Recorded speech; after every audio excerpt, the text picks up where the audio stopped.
Right, today is a continuation from our lesson last week where you have started to look at two animals for inspiration for your Balinese mask, and we are going to start the design process today. So I encouraged you to look at several animals with distinctive features. So for instance, peacock feathers, rhino horn, elephant tusks. And I would like you to think about creating a mask that combines certain elements of different animals in a really exciting way. Not too complicated, not overworked, but in a really exciting, dynamic way. So I'm going to start off with mine. You could have to hand several reference points. So I've got images of, say, crocodiles, lions, and so on and so forth. So I'm ready to start with my design. I might start off just with a simple upside down egg shape, which is a basic start of any mask. With having that simple upside down egg shape, we'll gauge the size of the mask in comparison to the piece of paper, and you can start planning ahead. Now, I want my mask to be quite large on the piece of paper. I want it to be eye-catching, I want it to stand out, and I want as much information as possible. So this is quite a good start. It's quite a decent size. I've got space around the outside, I can add bits to it. And then I can start adding. Now, I quite like the idea of a crocodile's nose and large sharp teeth. So what I'm going to do is start working out where the crocodile nose is. I'm not going to make it incredibly detailed. This is quite a stylized piece. And again, if you look at the Balinese cultures, a lot of the masks, they are actually incredibly stylized at times. So there is a reference to certain animals, but they have sort of had a design element and made it their own. So if that's for the nostrils, that's like the front part of the crocodile mouth coming out. Long, sharp teeth, quite a ferocious looking mask. Again, I'm completely and utterly using the crocodile for inspiration, but taking ownership, having a bit of fun with it. And then I'm going to have the bottom of the crocodile, the bottom lip there of the crocodile's mouth.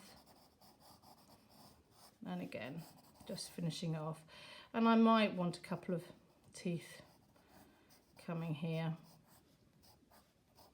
just to add a bit of symmetry. Right, so that's the alligator or crocodile's mouth so far. What I will then do is think about, actually the crocodile's nose will slowly get further back. So I'm going to add those lines just to show that it starts to go further back. And I now need to add the eyes. The eyes could be very Balinese, they could be more snake-like, and that is when you start looking around and looking at animals for inspiration. So if I start having, just like the Balinese do, so these lovely exaggerated eyebrows coming up to the back of the eye, and to make it even, I'm going to have sort of follow that line across and say, right, that eye finishes here on this outside of the mask, so it will finish about here. And it will help me to try and create the same symmetrical look. Right, so that's the eye, or the top eyelid. And then I need the second eye, exactly the same. And it's looking quite intimidating at the moment, so maybe I carry on this way and have sort of like a snake eye looking there. Right, it's slowly coming. Now, I now need to add other elements, and I look at my other animals and I look at, say, a ram and a ram's horns. So what I might end up doing is thinking about adding ram's horns. That'd be quite interesting. So I'm going to add two curve shapes, so it looks like it's coming out from the mask. And I'm going to have it curling around, not too large.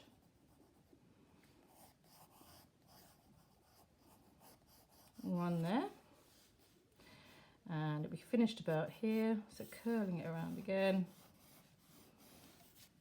Try and make it as similar as possible.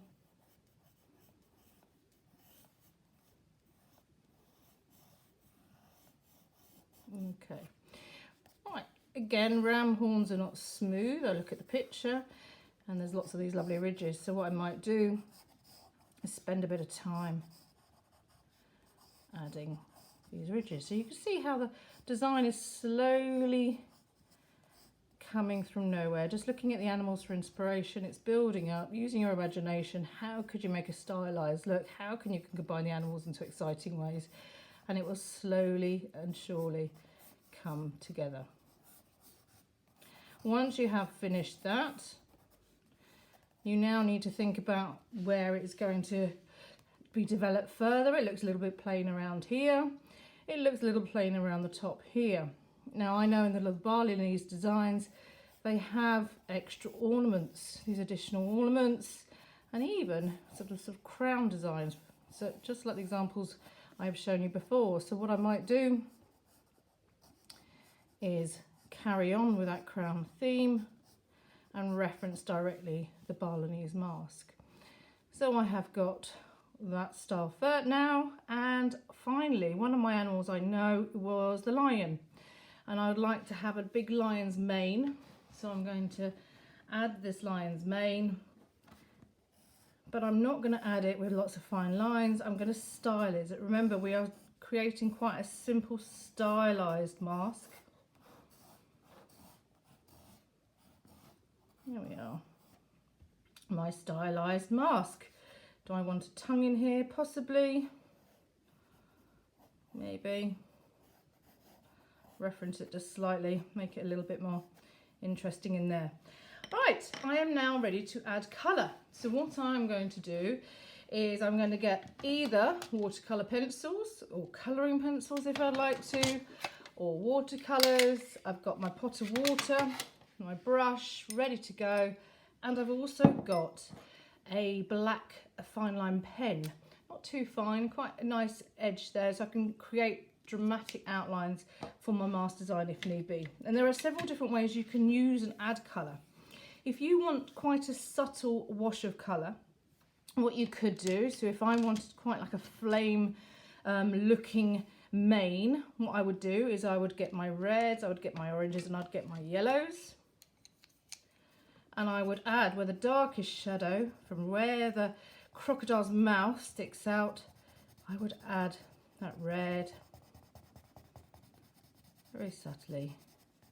Now with watercolour paint, it's great because you don't have to, watercolour pencil, you don't have to add too much. You don't have to make sure it's perfect, you don't have to make sure it's so smooth. You can simply just do a light scribble. Same with my orange, I'm just going to do a light scribble. I don't want it too dominant, I want it built up, quite subtle use of colour, because actually I want to use my pen at the end to make it more interesting. And here I am just slowly adding a little bit of a yellow. Now I get my watercolour pot, I dip it in and I drag my brush away and I slowly just work my way over in sort of almost circular motions, just to clean my brush, dip it in again, the water pot, and slowly and surely just work my way to the edge of the mask. And that will create a really nice subtle look.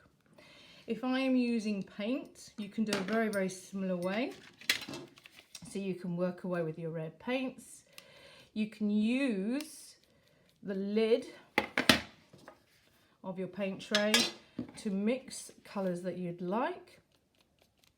But if I'm going to mimic the same technique using the watercolour, what I'll do is I'll have a dark dramatic outline.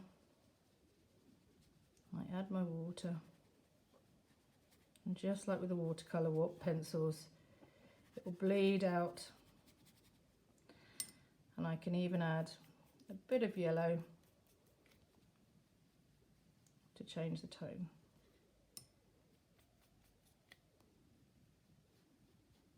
Right to the edge. So that is a way to add subtle base colour. And then finally what will happen is, once you have gone all the way through and you've added all the detail, you might want a solid dark inside the mouth. You could build it up, and then finally, once you are incredibly happy with it, you can then go over it with your fine line pen. And that pen could just crisp up all the information, all the detail that you have created, and just present your mask in a very dynamic way. So if I had just finished this and I'd worked all the way over it and I'm incredibly happy, I might then get my pen. I then might work even additional